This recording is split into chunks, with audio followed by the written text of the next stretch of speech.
আসসালামু আলাইকুম ওয়া রাহমাতুল্লাহি ওয়া বারাকাতুহু। আলহামদুলিল্লাহি রাব্বিল আলামিন ওয়াল আকিবাতু লিল মুত্তাকিন। আসসালাতু ওয়াসসালামু আলা সাইয়্যিদিল আমবিয়াই ওয়াল মুরসালিন ওয়া আলা আলিহি ওয়া আসহাবিহি আজমাইন। প্রশংসা মহান রব্বুল আলামিনের, যিনি আমাদের সুস্থ রেখেছেন, ভালো রেখেছেন। সাউন্ড ক্লিয়ার আছে কিনা আমাকে একটু জানাবেন। আজকে তো আমাদের প্রথম ক্লাস, যার কারণে একটু অনেকেই যুক্ত হইতে পারে না, তো ইনশাআল্লাহ স্বাভাবিকভাবেই সবাই যুক্ত হতে পারবে। সাউন্ড ক্লিয়ার আছে কিনা আমাকে একটু জানাবেন। সাউন্ড ক্লিয়ার আছে?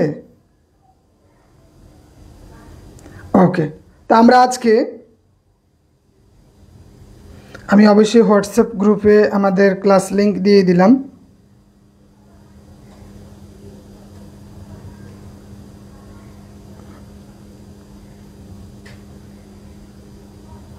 ওকে।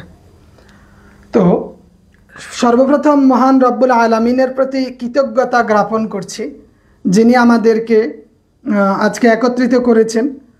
আমাদের টার্গেট হলো আমরা একদম জিরো থেকে, শূন্য লেভেল থেকে আমরা দেখব।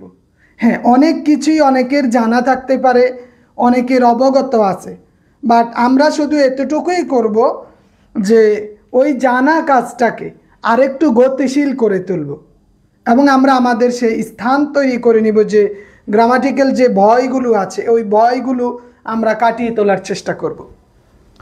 এটা শুধু ছোটদের জন্য না, ছোট বড় সকলের জন্যই এটি গুরুত্বপূর্ণ।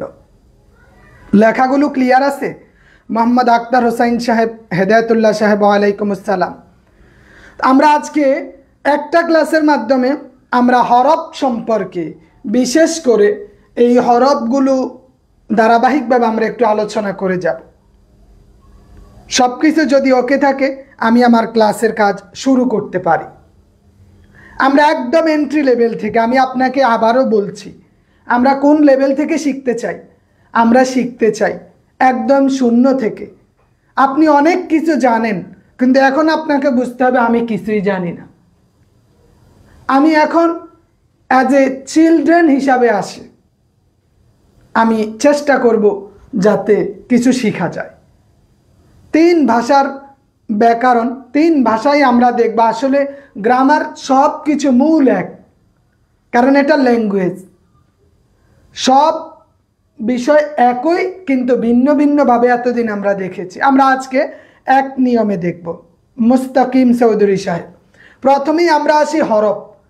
হরফ, এইটার আরেকটা নাম হয়েছে লেটার। হরফের আরেকটা নাম লেটার বা বর্ণ। হরফ কাকে বলে? হরফ কাকে বলে? ধ্বনি বা ভাষা লিখতে যেসব সাংকেতিক চিহ্ন ব্যবহার করা হয়। কোন চিহ্ন? যেসব সাংকেতিক চিহ্ন ব্যবহার করা হয় তাকে কি বলে? তাকে বলে হরফ। যে এটার ইংলিশে এটা সংজ্ঞা আছে যে a letter is a sign which used for writing, এটা sign which used for writing a sound, যে এটা হচ্ছে এমন একটা বর্ণ, এমন একটা সাংকেতিক চিহ্ন যেটা লেখার জন্য ব্যবহার করা হয়। কিসের জন্য? একটা সাউন্ডকে লেখার জন্য যেই চিহ্ন ব্যবহার করা হয় ওইটাই হচ্ছে কি? হরফ। ওইটা কি? হরফ। কথা বুঝতে পারছেন? তাহলে আমরা দেখলাম হরফ মানে কি।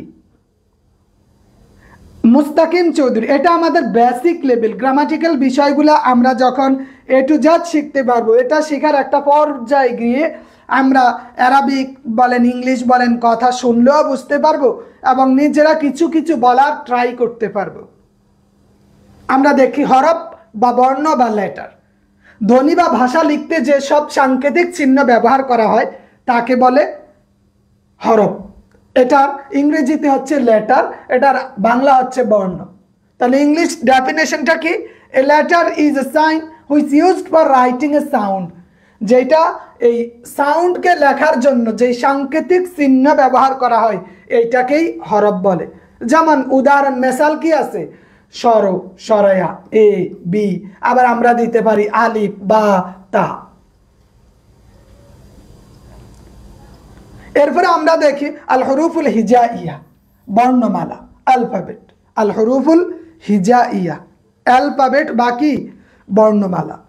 তা আমরা প্রত্যেকেই জানি যে আরবি, ইংরেজি বা বাংলা ভাষায় যে বর্ণ বা লেটার রয়েছে ওইগুলোকে একত্রে বলে হুরুফুল হিজাইয়া। ওগুলোকে একত্রে কি বলে বলেন তো? ওগুলোকে একত্রে বলে হুরুফুল হিজাইয়া। ওগুলোকে একত্রে কি বলে? হুরুফুল হিজাইয়া। কথা বুঝতে পারতেছেন? ওগুলোকে একত্রে বলে হুরুফুল হিজাইয়া।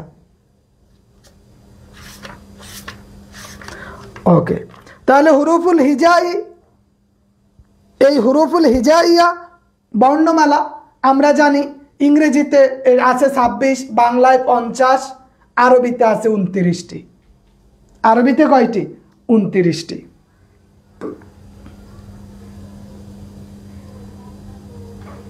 এবার আমরা দেখি হুরুফুল হিজাইয়াটা।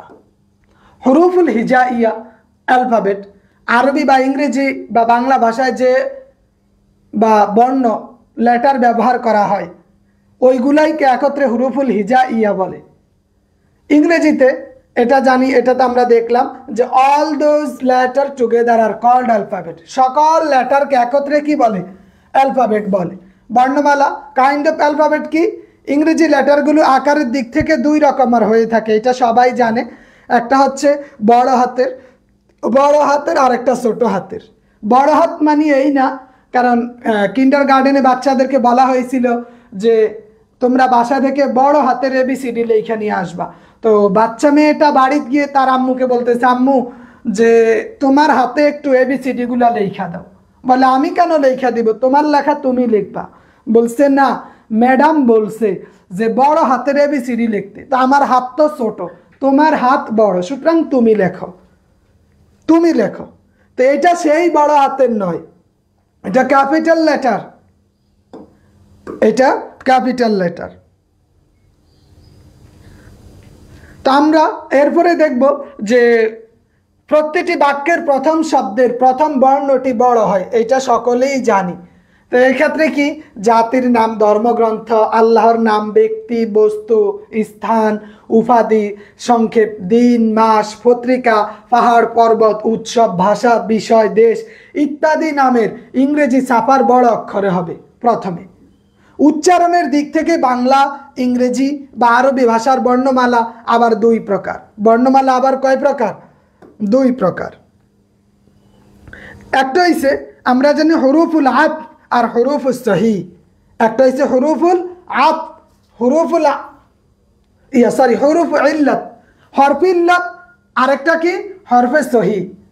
হরফে ইল্লাত এবং হরফে সহি আমরা জানি যে বর্ণমালা দুই ধরনের, একটা হচ্ছে হরফে ইল্লাত আর একটা হরফে সহি। হরফে ইল্লাত কি? ইংরেজিতে এটাকে বলে ভাওয়েল, বাংলায় বলে স্বরবর্ণ। আবার হরফে সহি মানে ব্যঞ্জন বর্ণ। হরফে সহি মানে কি? ব্যঞ্জন বর্ণ। এটা ইংরেজিতে বলে কনসনেন্ট। একই জিনিস আমরা এতদিন ভিন্ন ভিন্নভাবে দেখেছি। হরফে ইল্লাত, হরফে সহি। হরফে ইল্লাত আমরা জানি তিনটা। কয়টি? আরবিতে হরফে ইল্লাত তিনটি। আরবিতে হরফে ইল্লাত কয়টি? তিনটি। আমরা এইতে একটু সামনেই দেখতে পাচ্ছি যে হরফে ইল্লাত যেসব হরফ বা বর্ণ নিজেই উচ্চারিত হতে পারে ওইগুলোকে হরফে ইল্লাত বলে। নিজে নিজে উচ্চারিত হতে পারে ওটাকে কি বলে? হরফে ইল্লাত বলে। নিজে নিজে উচ্চারিত হতে পারে তাকে হরফে ইল্লাত বলে, বা এটাকে স্বরবর্ণ বলে অথবা ভাওয়েল বলে। Definition: in English language, some letters can be pronounced themselves or without the help of other letter. Those are called vowels. Vowel এটা নিজে নিজেই কাজ করতে পারে, অন্য কারো সাহায্য সহযোগিতার প্রয়োজন নাই। অন্য কারো সাহায্য সহযোগিতার কি নাই? প্রয়োজন নাই। হরফে ইল্লাত তিনটা আমরা জানি, আলিফ, ওয়াও, ইয়া। স্বরবর্ণ 11টি। কয়টি? 11টি। কি কি আছে স্বরবর্ণ? স্বর, স্বরয়া, রস্বই, দীর্ঘই, রস্যাউ, দীর্ঘাউ, রি, এ, ওই, ও, ও। 11টি আছে। আবার ভাওয়েল আছে 5টি। ভাওয়েল কয়টি? 5টি। এর মধ্যে আবার 2টা আছে সেমি ভাওয়েল, অবশ্যই দিয়ে দিব, ক্লাসের পর পরই শীটগুলা দিয়ে দিব। ভাওয়েল 5টা, স্বরবর্ণ 11টা, হরফে ইল্লাত 3টি। হরফে সহিহ বা ব্যঞ্জন বর্ণ, হরফে সহিহ বা কি? ব্যঞ্জন বর্ণ। এই ব্যঞ্জন বর্ণ এটা কাকে বলে একটু দেখি। ব্যঞ্জন বর্ণ, হরফে সহিহ। Consonant are those letters which are pronounced with the help of vowels. এটা নিজে নিজে উচ্চারিত হতে পারে না। জি, মানে এটা আরেকজনের সাহায্যের কি হয় না? প্রয়োজন হয় না। আরেকজনের সাহায্যের প্রয়োজন হয় না, নিজে নিজে উচ্চারণ হইতে পারে, অন্যের সাহায্য লাগে না। কিন্তু তাদের সাহায্য অন্যের লাগে, তাদের সাহায্য অন্যের লাগে। কনসোনেন্ট আমরা জানি ব্যঞ্জন বর্ণ 39টা আছে, কনসোনেন্ট 21টা আছে, 2টা সেমি ভাওয়েল সহ। 2টা সেমি ভাওয়েল সহ কনসোনেন্ট কয়টি? 21টি। বলতে পারবেন সেমি ভাওয়েল 2টা কি কি? কেউ কি বলতে পারবেন সেমি ভাওয়েল 2টা কি? ডব্লিউ ওয়াই, এই 2টা কি? Semi vowel, not vowel. এবার আমরা দেখি যে হরফে সহিহ। আরবিতে আমরা জানি হরফে সহিহ 3টা ব্যতীত বাকি যেগুলো আছে এগুলাই হরফে সহিহ বলে।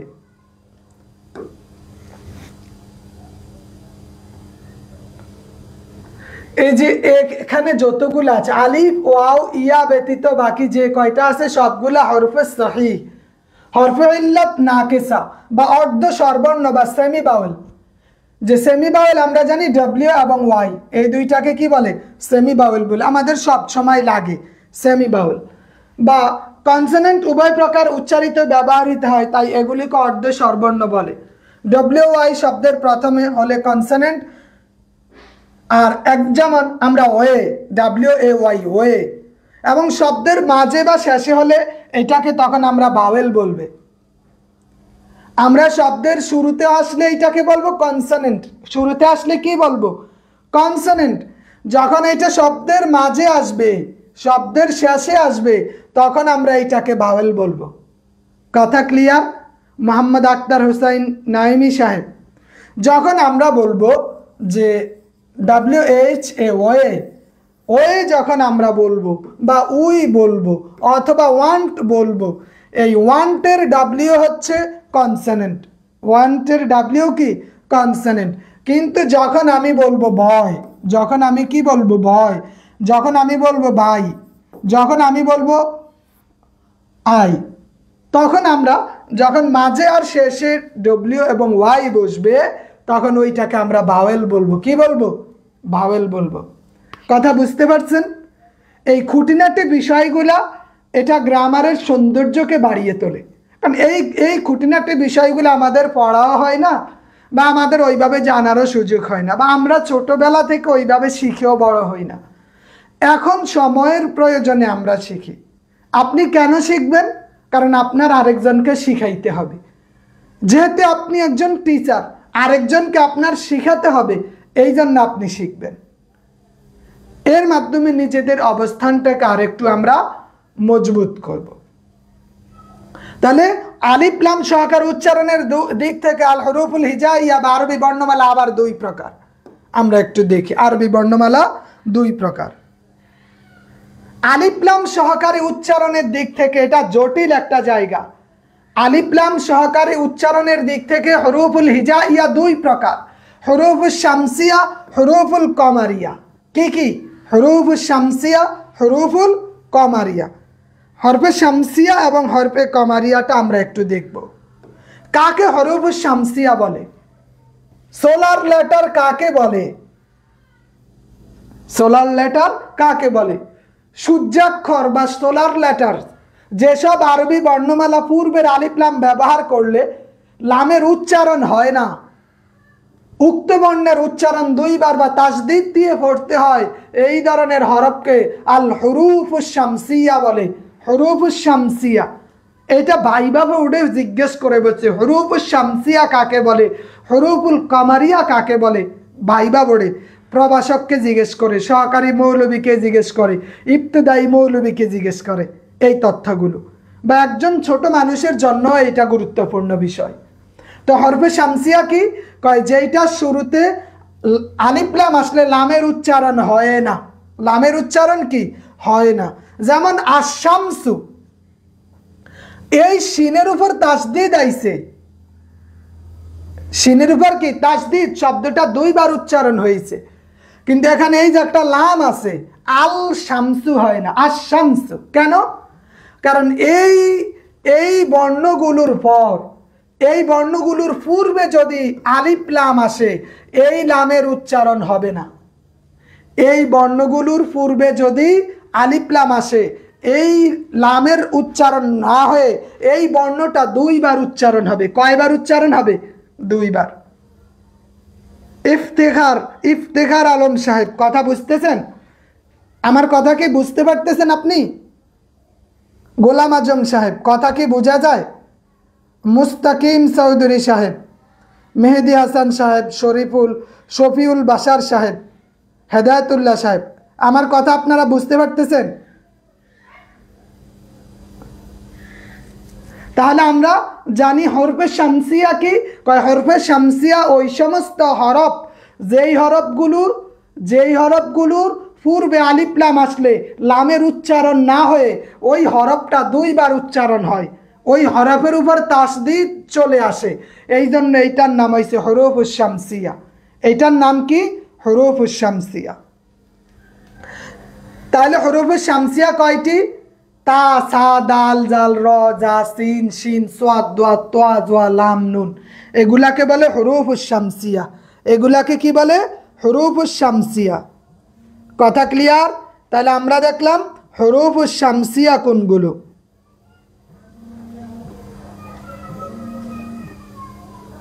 তাহলে হরফুস শামসিয়া দেখলাম, যেমন আসসাআতু, এখানে আলসাআতু নয়, কি হয়েছে? আসসাআতু। আসসাআতু লামের উচ্চারণ নাই। আন্নাফিদাতু, নুনের পূর্বে লাম আসছে, আর আমরাও জানি নুনের পূর্বে যদি আলিফ লাম আসে, আলিফ লামের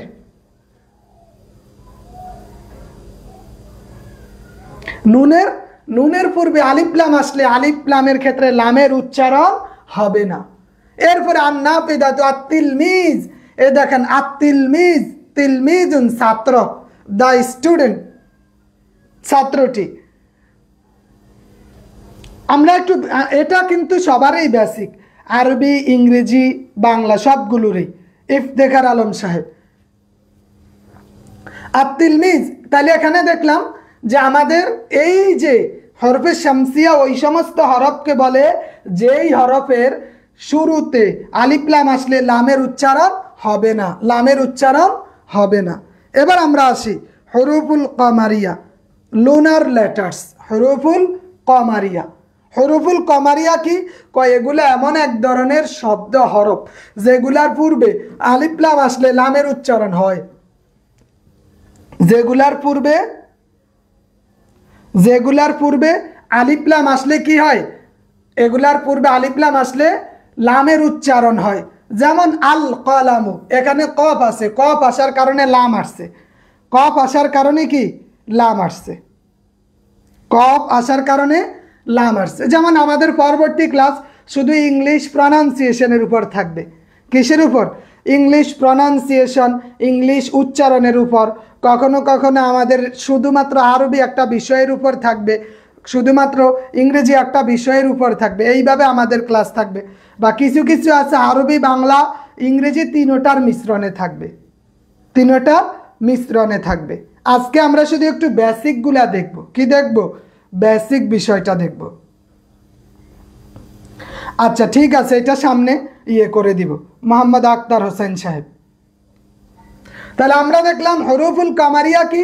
হরফুল কামারিয়া ওই সমস্ত হরফকে বলে যেগুলার পূর্বে আলিফ লাম আসলে কি? লামের উচ্চারণ হয়, লামের উচ্চারণ হয়। যেমন আল কিতাবু, আল কিতাবু, এখানে আবার শব্দ দ্বৈত হয় না। আল ওস্তাজ, বা আল কলামু, আল মসজিদু, আল মসজিদু।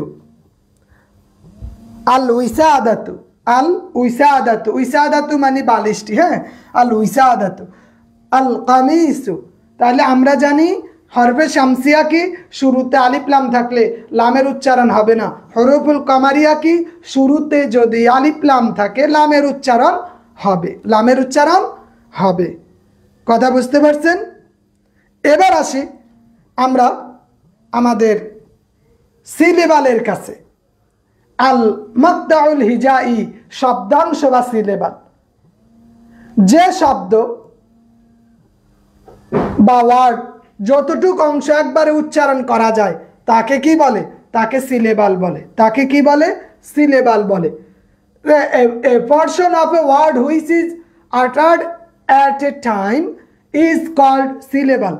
যে a portion of a word, একটা শব্দের অংশ, একটা শব্দাংশ, portion মানে ভাগ, of এর, a word একটা ওয়ার্ডের অংশ, which is uttered, utter মানে উচ্চারণ করা, যেটি কি উচ্চারণ হয় at a time, একই সময়ে, একসাথে, এক ফেলায়, is called syllable.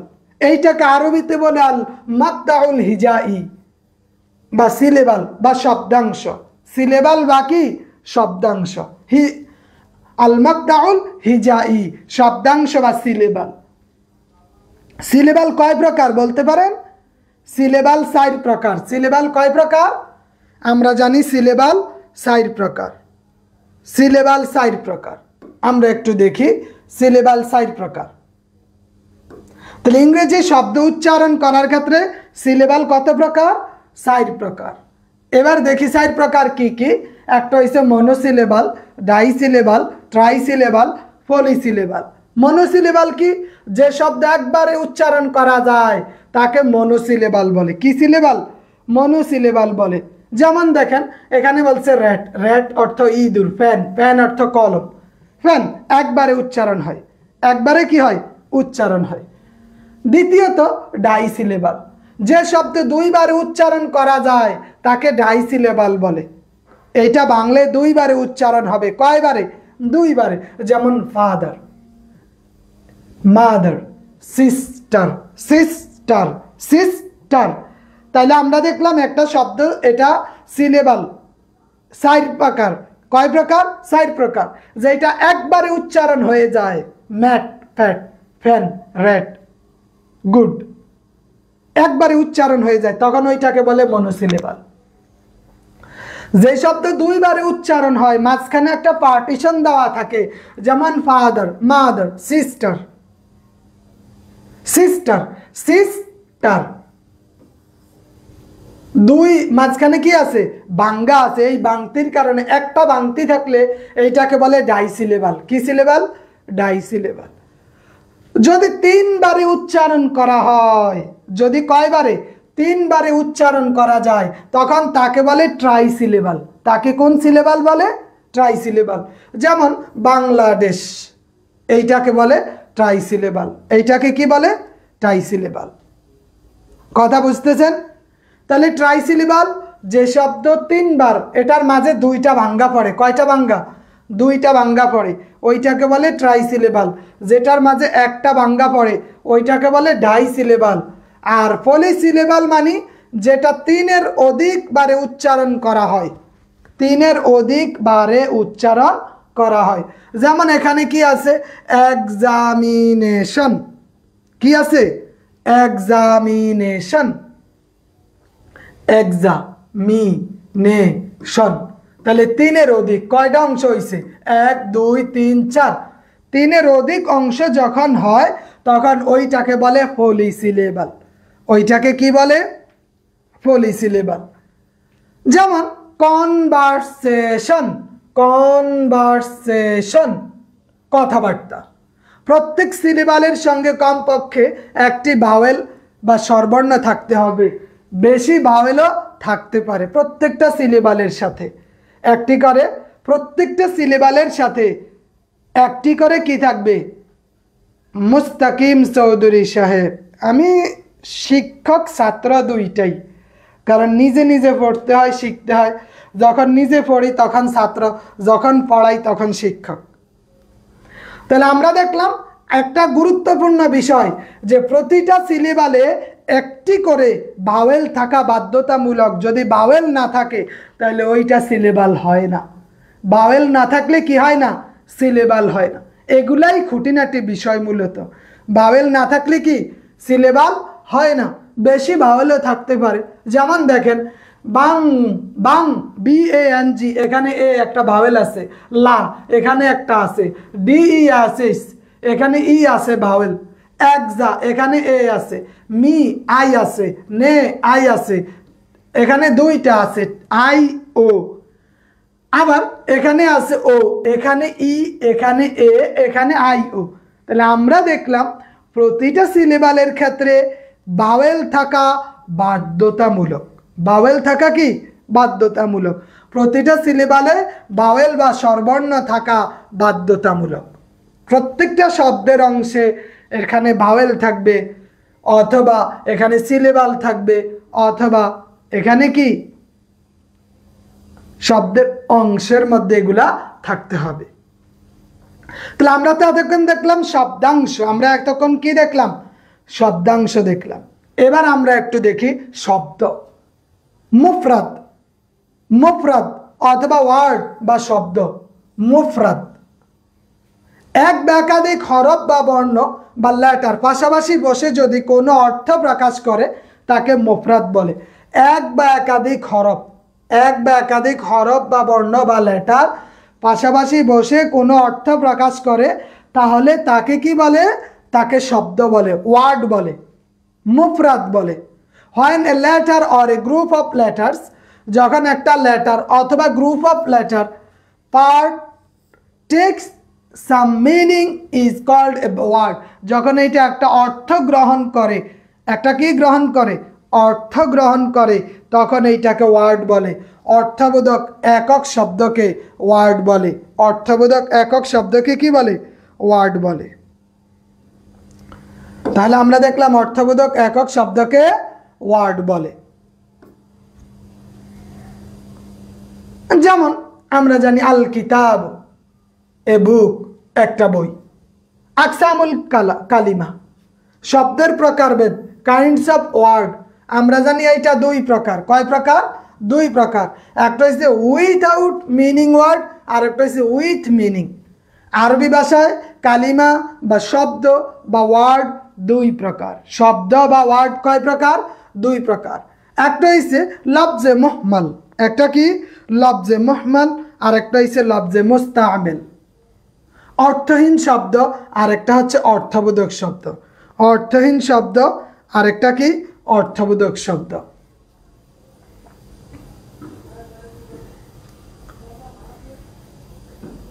লফজে মুহমাল, without meaning word বা অর্থহীন শব্দ।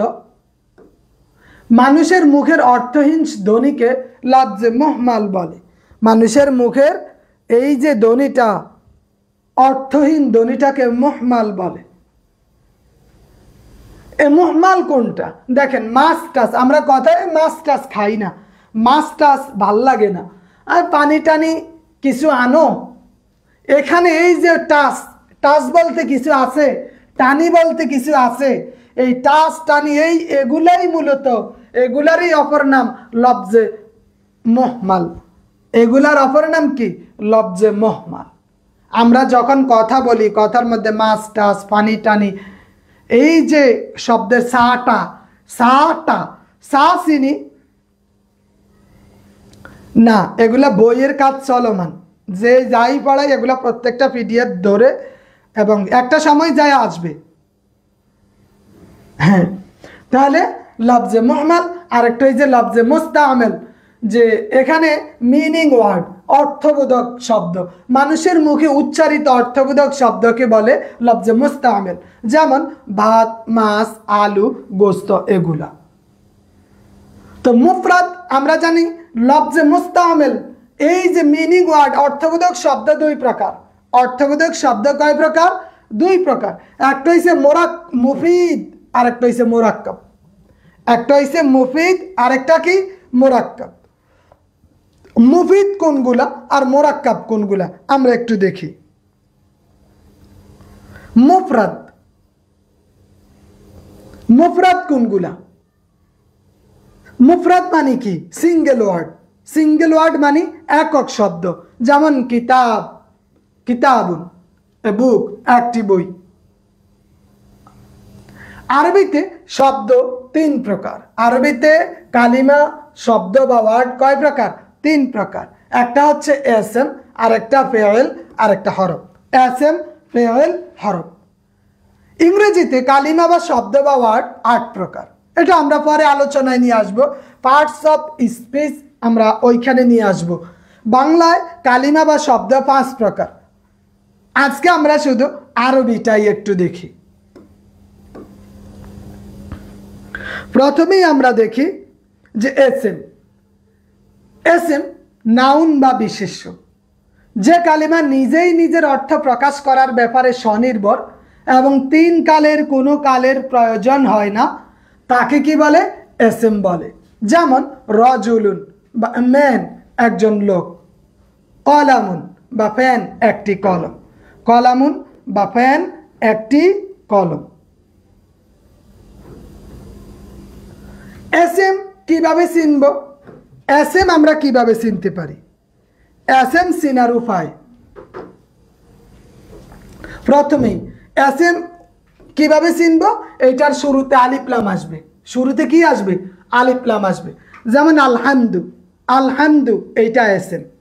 আলহামদু এইটা কি? এসএম। কেন? কারণ এইটা শুরুতে আলিফ লাম আছে। শব্দের প্রথমে হরফে জার আসলে সেইটা এসএম। যেমন বিজাইদিন, বিজাইদিন, জায়েদের দ্বারা। শব্দের শুরুতে হরফে জার আসলে সেটা কি? সেইটা এসএম। শব্দের শেষাক্ষরে যদি তানউইন থাকে সেইটাও এসএম। যেমন জাইদান, জাইদান, তানবিন আছে। শব্দের শেষাক্ষরে যদি কি থাকে? 2 জবর, 2 জের, 2 পেশ থাকে, তাহলে সেইটাকে এসএম বলবে। মুসনাদে ইলাই হওয়া, যেমন জাইদুন কাইমুন, জায়েদ দাঁড়াইমান। আচ্ছা ঠিক আছে, আলাদা আলাদাই দিব, সমস্যা নেই। আজকে আমরা একটু ওভারঅল বেসিক বিষয়গুলো একটু দেখি, ঠিক আছে? ওকে। মুসনাদে ইলাই হওয়া, যেমন জাইদুন কাইমুন, জায়েদ দাঁড়াইমান। মুজাফ হওয়া, যেমন গোলাম জাইদিন, মুজাফ হওয়া, জায়েদের চাকর। মুসাগ্গর হওয়া, ক্ষুদ্র হওয়া, যেমন কোরাইশ, কোরাইশ বংশ। মুসাগ্গর মানে কি? যে সম্মান, অবজ্ঞা, স্নেহ প্রকাশ করার জন্য কোনো এসএমকে 3 ওজনের কোনো এক ওজনে গঠন করা। এই 3 ওজন কোনটা? এই যে একটা ফাইলুন, ফুআইলুন, কোরাইশুন, এই 3 ওজনের, যেমন এই একটা ওজন, এই একটা ওজন, এই একটা ওজন, এই 3 ওজনের কোন এক ওজনে গঠন করাকেই মুসাগ্গার বলে। 3 ওজনের কোন এক ওজনে গঠন করাকে কি বলে? মুসাগ্গার বলে। তাহলে ফুআইলুন, কোরাইশুন, ফুআইলিলুন, জুলাইবিবুন, আরেকটা কি? ফুআইলিলুন, খুয়াদিমুন। এই 3 ওজনের কোন এক ওজনে আসলে আর তাসগীরের মাধ্যমে এবং এটার তাসগীরের মাধ্যমে ফায়দা অর্জন করবে। এরপরে কি? এরপরে বলছে এসএম আর কিভাবে চেনা যায়? মানসুব হওয়া। মানসুব কি? কোন স্থানের দিকে সম্বন্ধ করার জন্য যে এসএম এর শেষে ইয়ায়ে নিসবতি যুক্ত হয় তাকে মানসুব বলে। মানসুব হওয়া, কি হওয়া? মানসুব। তাহলে আমরা দেখলাম কোন স্থানের দিকে সম্বন্ধ করার জন্য যে এসএম এর শেষে ইয়ায়ে নিসবতি হয়, কি হয়? ইয়ায়ে নিসবতি। এখানে শুরু করা, ইয়ায়ে নিসবতি, তাকে মানসুব বলে। তাকে সেই এসএম কে কি বলে? মানসুব বলে। যেমন বাগদাদিয়ু, বাগদাদিয়ু, এই ইয়াটাকে বলে ইয়ায়ে নিসবতি। মুসান্না হওয়া এসএম এর আলামত, যেমন আমরা জানি মুসান্না রাজুলানে, 2 জন লোক। মাজমু হওয়া, বহুবচন হওয়া, যেমন রিজালুন। মৌসুফ হওয়া, যা রাজুলুন আলিমুন, একজন জ্ঞানী লোক আসলো। তাহলে রাজুলুন আলিমুন, এখানে মাউসুফ এবং সিফাতের ক্ষেত্রে মাউসুফ আসাটা কি এসএমের আলামত। শব্দের শেষে জবর বিশিষ্ট তা হওয়া, গোল তা হওয়া এসএমের আলামত। শব্দের শেষে জবর বিশিষ্ট গোল তা হওয়া।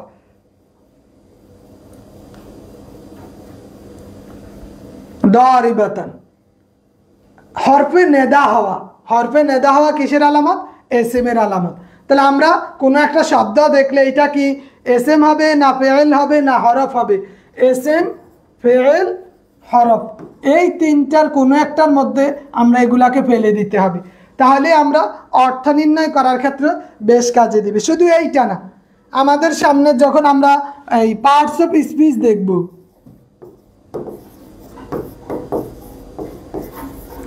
পার্টস অফ স্পিচ যখন আমরা দেখব, কোনটা নাউন, কোনটা প্রনাউন, কোনটা অ্যাডজেক্টিভ, কোনটা ভার্ব, কোনটা অ্যাডভার্ব, কোনটা প্রিপজিশন, এই বিষয়গুলো আমাদের টোটাল দেখা লাগবে।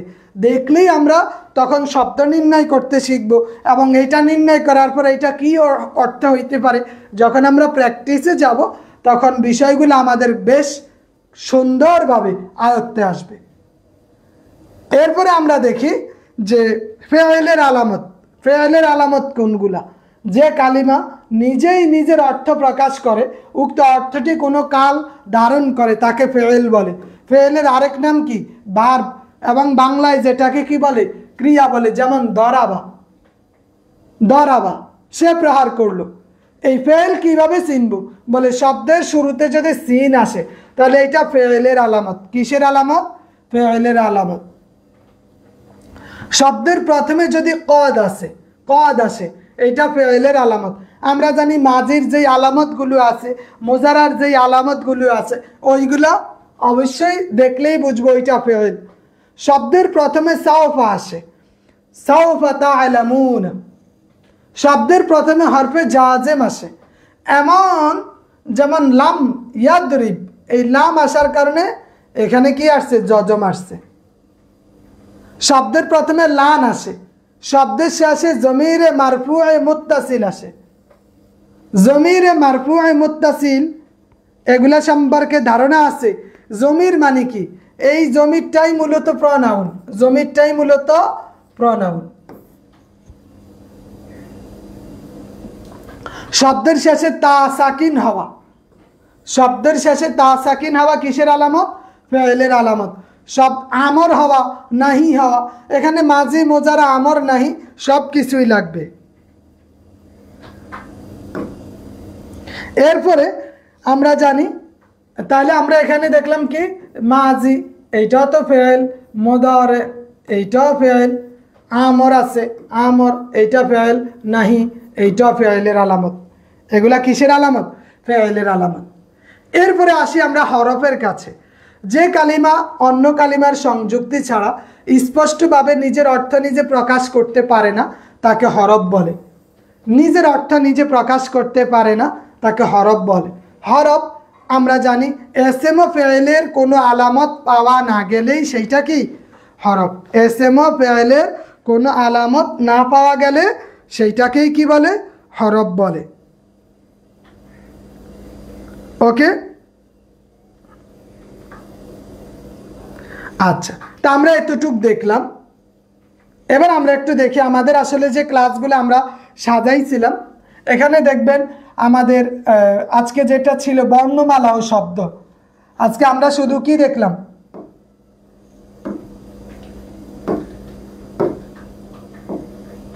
আজকে আমরা শুধু দেখলাম বর্ণমালা এবং শব্দ, আলফাবেট, ওয়ার্ড, আল হরুফুল হিজাইয়া ও কালিমা মুফরাদ। হরুফুল হিজাইয়া, কালিমা মুফরাদ। আগামী যে ক্লাসটা ওইটা শুধু আমরা ইংরেজির জন্য করব, প্রনাউন্সিয়েশন যেটা আছে, প্রনাউন্সিয়েশন। পরের ক্লাসটা আমরা নাউন, এখানে pronoun, verb, preposition, interjection, gender, এই বিষয়গুলো থাকবে। এগুলা কিন্তু একটা আরেকটার পরিপূরক। আপনি যখন ইংরেজিটা ভালোভাবে শিখবেন তখন আপনার অটো আরবিটাও চলে আসবে, বাংলাটাও চলে আসবে, কারণ এগুলো তো একই জিনিস, শুধু পার্থক্য করবেন। এই জায়গাটা আমাদের জন্য বেশ চ্যালেঞ্জিং একটা জায়গা, কারণ পার্টস অফ স্পিচ এইটাকে বলা হয় যে ইংলিশ ল্যাঙ্গুয়েজের নাবি মূল এই জায়গা যতক্ষণ পর্যন্ত আপনার ক্লিয়ার না হবে, আপনি এই আপনার এই সেন্টেন্স টেন্স এইগুলা narration voice tag question completing sentence এইগুলা পারবেন না।